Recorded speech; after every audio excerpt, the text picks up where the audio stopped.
1. Always number 1. DCGB 729 kHz. Enod sa Bareta, Enod sa Gabos. Ang DCGB, miyembro kan KBP, kapisanan ng mga broadcaster ng Pilipinas, ang oras niya to mga tugang alas 12:02. Ipinipresentar kan Radyo DCGB ang kabilugan kan mga baretang kinalap kan pinagsarong puwersa kan News Center asin Mega Force Patrol. DCGB Bareta alas 12. DCGB Bareta alas 12. Mga pinakahuring pangyayari sa Kabikolan, sa nasyon asin ibang parte kan kinaban. Iba Bareta na ngunyan. DCGB Bareta alas 12. Ngunyan ang sa inyong tagapagbareta. Diyos maray na to sa Indokabos, mga tugang ngunyan aldaw nin Sabado, Setyembre 20, 2025, ini ang Bareta alas 12. Kami po ang sa indong mga tagapagbareta. Ako po si Nicole Ann Gloriani. Ako man po si Bert Nunez. Headlines kandara kulang mga bareta sa lado lokal, Legazpi CPS nag-inganyar sa publiko na partisiparan ang gigibuhon na tugtugan at zumba sa parke sa Kalayaan Park sa aga. Mayor Ong Hongko asin Apsemo Chief Mendoza pinanginutan ang ginibong area survey sa pamitisan kan mayon ngunya na aldaw. DNR Bicol matrayumpong na ikondusir ang coastal cleanup ngunya na aldaw. PT Cao Albay tinawan linaw na bako sinda konektado sa Philippine Airlines sa Legazpi City.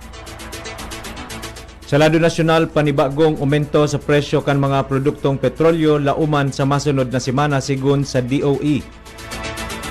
Consumer Group nagpatanid sa pagitaas kan presyo nin semento dahil sa piglalauman na emergency tariff.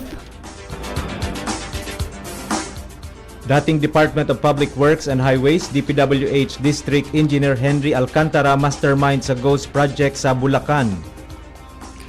Pagbalik sa nasyon asin pagpaliwanag ni Representative Saldico makakatabang para mapakulpa ang dagit kan mga namamanwaan sigun kay Representative Laila de Lima. Sa ibang nasyon, 78 gadan sa drone strike sa sarong moske sa Sudan. Sa lado kan Karawato Sports, kampo ni Pinoy Olympian Ernest John E.J. Obiena naglalaom na daima apektaran kan rally asin bagyo ang World Pole Vault Challenge Ayala Triangle Gardens sa Makati. Iyan po ang headlines ngunyan sa detalyes kan mga bareta. Ang baretang ini hatod sa Indokan. Artisan Joint Supplement. Bumabagal ang galaw dahil sa joint pain at arthritis. Mag-Artisan. Ipig-inganyar kan Legazpi City Police Station o CPS ang publiko na partisiparan ang gigibuhon na tugtugan at zumba sa parke sa Kalayaan Park, Barangay Gugon, Legazpi City. Ini gigibuhon sa aga, Setyembre 21, alas 6 nin pagkaaga. Sa entrevista kan DCGB News kay Legazpi CPS OIC Police Lieutenant Colonel Domingo Tapel Jr., pakatapos kan zumba, gigibuhon ang feeding program asin musical performances. Dagdag pa niya na ang aktibidad ipig-organisar sa pakikipagtabangan sa Police Regional Office 5 asin Albay Police Provincial Office kung sain maawot kaining masiguro ang physical fitness kan mga personahes kan pulisya mantang nagtataonin kaugmahan sa komunidad. Ang baretang ini hatod sa Indokan. Plemex for Kids. Mommies, agapan agad ang ubo at plemang nakabara. Pambatang lagundi. Plemex! Pinanginutan ni ginubatan Mayor Gemma Ann Onhongco asin Albay Public Safety and Emergency Management Office o APSIMO OIC Chief Rick Mendoza an aerial survey ngunyan aldaw sa mayon area tangani madeterminaran ang posibleng kausa ni mga flash flood sa ginubatan, partikular na sa Barangay Masarawag. Gamit ang UA-2 aircraft kan Tactical Operations Group Bicol, personal na kaibahan ang DCGB News team sa paglibot kan mga opisyal sa pamitisan kan mayon nin sobra sarong oras. Katakot kay nina pag-araman na may mga bagong gibong natural gullies na hararom na asin pighaadita na posibleng makaapektar sa mga residentes sa palibot. Apera kay ni nahiling man kan team ang sarong quarry site sa ibaba kan mga gullies sa may parte kan boundary kan barangay Maninila. Apera pa kay ni nahiling man kan mga opisyal ang nagkaperang mga stockpiles nin aggregates asin mga truck na nakastandby sa bisinidad kan quarry site. Sa ngunya na nakalap na datos ni na Mayor Onghongko asin APSEMO Chief Mendoza ang pag-aadalan nin marhay tangani makagibunin komprehensibong aksyon asin rekomendasyon sa kung paano maprotehiran ang mga apektadong residentes. Pinamayuhan kan Department of Environment and Natural Resources o DENR Bicol ang ginibong coastal cleanup kasabagong aga sa baybayon kan Barangay Dapdap, Puro asin Lamba sa siyudad ni Legazpi.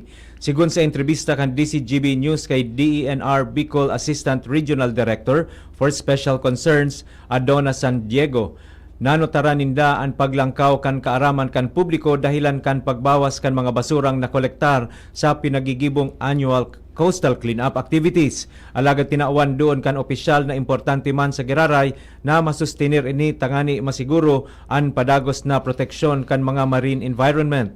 Ang aktibidad ngunyan na aldaw, ang inatenderan nin man iba-ibang ahensya di gobyerno asin volunteer groups. Ang aktibidad man ang katakod kan selebrasyon kan International Coastal Cleanup Day na may temang Clean Seas Against the Climate Crisis, tayo ang solusyon.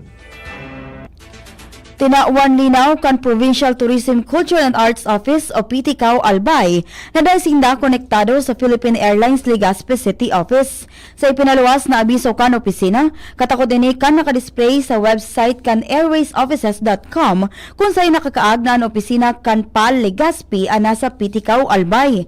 Sigun sa ahensya sa ruining misleading na impormasyon asin pinag-abisuhan ang publiko na tiwalaan sanaan mga opisyal na PAL websites asin hotlines manood sa indang flights, offices, asin mga serbisyo. 36 na school-age children ang matrayumpong nabakunahan kan Department of Health o DOH Bicol sa ginibong school-based immunization katakod kan handog ng Pangulo libreng serbisyong medikal sa Kamalig Albay. Bilang parte kan 8 priority health outcomes pinanginota ni DOH Secretary Ted Herbosa ang paglansar ka nasabing aktibidad. Sigun sa DOH Bicol, ipinag-administer sa grade 1 asin grade 7 na mga estudyantes ang measles, rubella vaccines asin tetanus, diphtheria vaccines mantang naresibiman kan grade 4 na babaeng mga estudyantes ang human papilloma virus vaccines. Apera kaini tinurukan man in tetanus, diphtheria vaccines ang mga bados mantang tinauan man nin pneumococcal vaccines ang mga senior citizens. Temporaryong suspendido ang frontline services kan Professional Regulation Commission o PRC Bicol sa PRC Legazpi City asin PRC Robinsons Naga City sa Setyembre 22, Lunes. Sigun sa ipinaluwas na abiso kan ahensya sa saindang opisyal na Facebook page dahilan ini kan man iba-ibang post-licensure activities para sa September 2025 licensure examinations for professional teachers. Dagdag pa kan PRC Bicol ang mga apektadong appointments sa nasabing aldaw ani aakomodar kan opisina sa pagpapadagos kan serbisyo sa Setyembre 23 o sa Martes sa masunod na semana. Ginibo kasubanggi kan Daraga Public Market Office sa irarom kan supervisyon ni Market Administrator Themis Lobete ang kalibrasyon kan mga weighing scales kan mga paratinda sa night market. Sigun kay Lobete, maawot kan inisyatibo na masiguro ang tamang timbang asin sukol kan mga pigbabakal na produkto tangani maprotehiran ang interes kan mga consumers.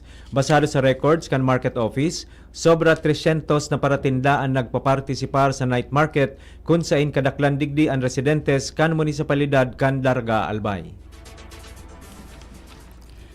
Nakatalaan nagibuhon kan Land Transportation Office o LTO Legazpi District Office ang tulong aldaw na satellite service caravan sa Daraga Covered Court sa Setyembre 23 sagkod 25 ngunya na taon pon alas 8 nin aga sagkod alas 5 nin pagkahapon. Sigun sa ahensya gigibuhon sa aktibidad ang motor vehicle renewal, driver's license renewal, student permit asin plate distribution. Apera kay ni gigibuhon man kan ahensya ang libreng theoretical driving course kasabay kan mga nasabing aktibidad. Abangan pa ang ibang mga bareta sa pagbabalik kan bareta alas 12. Coronavirus ba ang hadlang sa pag-aaral ninyo? Andito na ang Southern Luzon Technological College Foundation Incorporated ay gumawa ng hakbang ng mga gustong mag-aral sa junior, senior high school at kolehiyo. Ang SLTCFI ay handang umagapay sa mga mag-aaral upang may pagpatuloy ang kanilang pag-aaral at pagharap sa new normal o sa makabagong panahon na ating kinakaharap. Sila ay nag-o-offer ng flexible blended learning o online or offline/modular classes. Kung may sapat na gadget o may maayos na internet connection, maaari niyang piliin ang online classes. At kung ang estudyante naman ay walang sapat na gadget at walang maayos na internet connection, maaari niyang piliin ang offline/modular classes. Sa ganitong paraan, malaki ang matitipid ng mga magulang, wala na silang iisipin na pamasahe, baon at iba pa na kinakailangan. Ngayon, mas magagabayan palalo ng mga magulang ang kanilang mga anak at higit sa lahat, masisiguradong mapaprotektahan pa sila sa mga pwedeng masagap sa labas tulad ng COVID-19. SLTCFI course offered junior high school, grade 7 to grade 10, senior high school, grade 11 to grade 12 with academic track, STEM, GAS, ABM, and HUMSS. College, Bachelor of Secondary Education, majors in English, Mathematics, and Filipino. Bachelor of Technical Vocational Teacher Education Program, Bachelor of Science in Business Administration, major in Human Resource Development Management, major in Business Process Service Management, and major in Financial Management, Bachelor of Tourism Management, Bachelor of Science in Computer Science, Bachelor of Science in Information System, Associate in Computer Technology. What are you waiting for? Enroll now in our online registration. Visit www.sltcfi.com/ENROL. And for more information, please contact us at 0977-147-3488. Basta SL, wow! Mga tugang, abangan ta ang pinakabagong programa digdi sa DCGB Radio. Ang programang mahatod ning mga impormasyon, mga istoryang kapupurutan nin inspirasyon na naidulot kan pagtatrabangan nganing maiangat ang pagkabuhay kan mga Bicolanong paraomang benepisyaryo. Magiribahan kita, alas 10:30 hasta alas 11 nin pagkaaga. Magantabay, asin maghinanyog sa kape, asin baretang agraryo. The Diocese of Legazpi brings you One Voice Part 2. One Voice Part 2, a dinner concert for a cause, featuring the clergy and seminarians of the Diocese of Legazpi with renowned chef, Chef Jesse Senchoco, as we serve fine dining experience. Sana naman po yung mga kababayan natin sa Legazpi at sa mga kalapit bayan, huwag po kayong manghinayang sa itutulong ninyo. Huwag tayong titigil ng paggawa ng mabuti, lalong-lalo na kumpara sa Diyos na pinagmulan ng lahat ng ine-enjoy natin sa buhay. Happening on October 10, 2025, 6 p.m. at the Legazpi City Convention Center, LC3. Reserve your seat now. Tickets available at your local parish. Be a benefactor. Support a seminarian. Lugod mapangyari asin maging mabunga, huli kan sa inong suporta, asin tabang kan sa tong mahal na Diyos. Salamat po.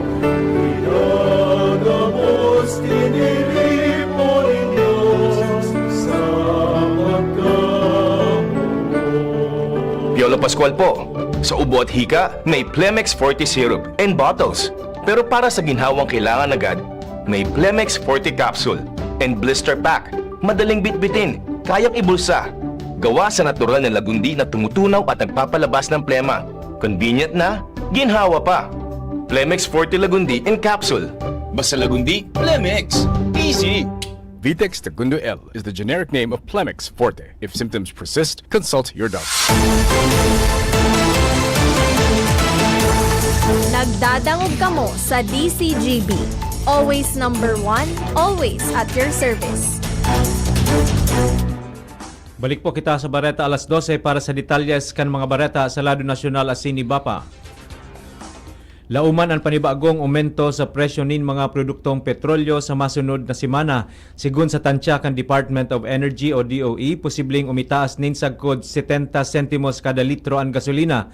Mantang ang diesel maabot sa 35 sentimos ang aumento sa kada litro, asin ang kerosene may pag-itaas nin sagkod sa kantidad na 75 sentimos kada litro. Sinabi ni Oil Industry Management Bureau kan DOE Director Rodela Romero na ang kausa paman giraray kan pag-itaas kan presyo nin mga produktong petrolyo iyo ang dahil sa padagos na tensyon sa pagultanan kan Russia asin Ukraine, siring man sa Israel asin Gaza. Nangapudan ang consumer rights group na United Filipino Consumers and Commuters o UFCC na ibasura ang propestong safety measures tariff na nagkakantidad din 400 pesos kada tonelada o katumbas din 16 pesos kada 48 kilograms na sako nin imported ordinary Portland cement as in blended cement. Nagapatanid sinda sa posibilidad na pagsumitir nin dugang na gastos sa mga parabakal as in pag-itaas kan presyo. Ginibo ni RJ Haveliana, presidente kan UFCC ang pangapudan dahil sa piglalauman na implementasyon kan buwis sa imported cement sa laog nin 3 taon matapos ang pagpaluwas kan Department of Administrative Order 2501 may kinaraman kan motu proprio safeguard measures investigation sa importasyon in ordinary Portland cement as in blended cement. Sinabi kan Department of Trade and Industry o DTI na ang pag-itaas kan volume kan imported na semento iyo ang nakasabay o nakadanyar sa lokal na industriya. Sigon sa consumer rights advocate, ang solamenteng makikinabang sa taripa iyo ang darakulang negosyo na may kakayahan na kontrolon o manipularon ang presyo kan semento. Nagtutubod si Senator Panfilo Ping Lacson, Chair kan Senate Blue Ribbon Committee na si dating Department of Public Works and Highways o DPWH District Engineer Henry Alcantara ang utak sa likod kan Ghost Flood Control Projects sa probinsya kan Bulacan. Sinabi ni Lacson na si Alcantara ang may direktang koneksyon sa mga haralangkaw na opisyal. Sigun pa kay Lacson, si Alcantara iyo ang saro sa mga bata ni DPWH Undersecretary Roberto Bernardo na Undersecretary for Operations na iyo man ang may pugol sa bilog na Luzon apwera sa Regions 1, 2 Asincar. Si Bernardo man ang responsable sa appointment ni Alcantara asin Bryce Hernandez sa Bulacan. Kan Hunyo na promote si Alcantara bilang Assistant Regional Director kan 4A, mantang si Bryce Hernandez naguyod pa itaas asin naging OIC District Engineer. Sigun pa kay Lacson na si Bernardo sarong very powerful figure sa lindong ni dating DPWH Secretary Manuel Bonoan na may kakayahan na mag-appoint nin mga opisyal sa laog kan ahensya. Kasabay si mamamayang Liberal Party List Representative Laila De Lima sa mga nag-iinsistir na dapat magbuelta na sa Pilipinas si Ako Bicol Party List Representative Elizalde Co na iyo ang chairman kan House Committee on Appropriations sa irarom kan 198 Congress. Nagtutubod si De Lima na ang pag-uli sa nasyon, pagpapaliwanag asin paghampang sa investigasyon ni Co makakatabang para maski papaano mapakulpa ang dagit ka na mamanuaan. Sigun kay De Lima, ini dahil nagluluwas na garong siko ang nasa tahaw kan mga kontrobersyal na insertions sa national budget asin irregularidad sa flood control projects. Ipinunto ni De Lima na pirming naunambitan ang pangaran ni Co kaya dapat kaining simbagonin direkta ang mga kinakaatubang na aligasyon. Inireport kan sarong US maritime expert na sulong pighahampang kan barko kan Philippine Coast Guard o PCG na BRP Cabra an armada kan 22 na Chinese vessels na nahihiling na nagbabantay sa Scarborough Shoal kasuhapon. Sa sarong post sa X, pighihiras ni US maritime expert Ray Powell na nagpadara ang China nin 8 barko kan China Coast Guard asin 14 na maritime militia vessel sa lugar. Sinabi niyang ang presensya kan mga barko kan China iyo ang para bantayan ang bagong pigdesignar na nature reserve kaini na Wangyan Dao National Nature Reserve sa Scarborough Shoal. Magigiromdoman na naenot ng inanunsyo kan China ang pagdesignar kaini kan nature reserve sa lugar kan Setyembre 10. Alagad pigkontra ini kan Pilipinas sa paagikan pagsumitir nin panibagong diplomatic protest laban sa nasabing plano kan China kan Setyembre 13. Sa ngunyan wala pang pigluluwas na pahayag ang PCG may kinaaraman sa na-monitor na presensya kan mga barko kan China sa lugar. Ipinaabot ni Presidente Ferdinand Marcos Jr. ang grabeng pasalamat sa gobyerno kan United Arab Emirates o UAE para sa padagos na suporta asin pangataman sa interes kan mga overseas Filipino workers sa nasabing nasyon asin sa pagkonsiderar sa Pilipinas bilang katuwang sa mga programang may kapwa benepisyo. Bulaos na inako ni Presidente Marcos si Abdullah Nasser Muhammad Luta, ang Deputy Minister of Cabinet Affairs for Competitiveness and Experience Exchange kan United Arab Emirates sa sarong courtesy call sa palasyo kan Malacanang kasuhapon. Ang nasabing pagbisita parte kan Philippines and UAE Government Experience Exchange Forum na ginibo poon Setyembre 16 sagkod 18. Barata sa ibang nasyon, maabot sa 78 katawo ang nagadan matapos ang nangyaring drone strike sa sarong moske sa Sudan. Nangyari ang insidente sa El Fasher City sa may Darfur region kung saan sobra 120 man ang nairido. Ibinasol kan mga otoridad sa paramilitary na Rapid Support Forces o RSF ang nasabing pag-atake. Makusog man na pinahimutikan kan RSF na sinda ang nasa likod kan drone attack. Sa lado kan Karawato Sports, naglalaong man mga taga-suporta ni Pinoy Olympian Ernest John E.J. Obiana na day maaapektaran kan nakulang rally asin bagyo sa Setyembre 21 ang kainot-inoting International Pole Vault event sa nasyon asin ini ang atletang Ayala World Pole Vault Challenge na papanginutan kan top Filipino vaulter. Gigibunan prestigyosong torneo sa Ayala Triangle Gardens sa Makati kung saan piglalauman narorosoon kan mga parahilingon ang world-class competition sa pole vault sarong bihirang pagkakataon sa istorya kan Philippine sports. Kay Bani Obiana sa kompetisyon ang 8 world rank pole vaulters gikan sa manibaybang nasyon kompesto ninda Austin Miller asin Matt Ludwig kan USA, Thibaut Colette kan France, Oleg Zernikal kan Germany, Piotr Lisek kan Poland, Erso Sasma kan Turkey, Bren Brothers kan Belgium asin Menovlun kan Netherlands. Ang World Pole Vault Challenge parte kan advokasya ni Obiana na iitaas ang level kan athletics sa nasyon asin taawanin inspirasyon ang mga hobines na atleta. Piglalauman na magiging dalan ini para sa mas dakulpang international sports events sa Pilipinas sa mga maabot na aldaw asin taon. Naimbento kan kumpanyang Acescapes ang sarong fully automated robot arms na kayang magmasahe sa sarong persona. Ang robot may fully body scan tangani makapagkrear nin personalized plan para sa pasyente. Sigun kay CEO Eric Litman, nagagamit man ini nin touchscreen na nagtutugot na makontrol ang kamot kan robot. Ang pressure kay ini makatarget nin specific areas asin mabaguhan ang tugtog asin liwanag. Istoryang naiiba! Pinatalsik kan sarong ospital sa Western Germany ang saro usa sa indang surgeon matapos mapag-araman na mantang may pig-ooperaran ining pasyente, naghagad ini nintabang sa sarong janitor dahilan tawara siyang abilabling assistant. Sigon kay Norbert Pfeiffer, ang Chief Executive kan the University Medical Center of the Johannes Gutenberg University Mainz, nakaschedule ang sarong pasyente para sa routine toe amputation kung sa duwang surgeon ang nagibo kan operasyon. Alagad kan kinaipuhan ng duwang surgeon sa emergency room. Nato kay ni sa ikatulong surgeon, alagad warang abilabling qualified assistant na matabang sa iya. Flashback! Ngunyan na aldaw Setyembre 20 taon 1898 namundag ang sarong civic leader, educator, asin founder kan Girl Scouts of the Philippines o GSP na si Josefa Llanes Escoda sa Dingras, Ilocos Norte. Ipinadara siya para mag-training sa Girl Scouting sa Estados Unidos sa irarom kan sponsorship kan Boy Scouts of the Philippines. Taon 1925 kan makakuha siya nin master's degree sa social work sa Columbia University sa paagi kan Red Cross Scholarship. Sa pagbalik niya sa nasyon, pinuunan niya na ang pag-training sa mga kababaihan na maging Girl Scout leaders asin inorganisar ang Girl Scouts of the Philippines. Mga tugang iyan na po ang kabilugan kan sa tuyang Bareta alas 12, tinipon asin kinalap sa DCGB News Base.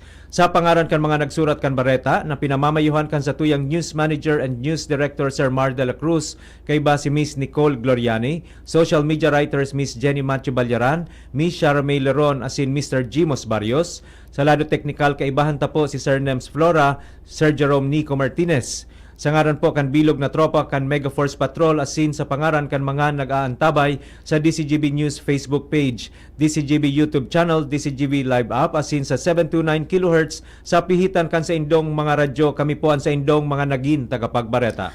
Ako po si Nicole Ann Gloriani. Ako man po si Bert Nunez. Abangan po ang masunod na programa, Iskaramusa with Miss Angel Mustasa. Diyos mabalos po. Happy Sa weekend. indong nadangog, ang mga darakulang bareta, ngunyan na aldaw, ang tabayan ng giraray sa aga, ang sarupang edisyon, kan DCGB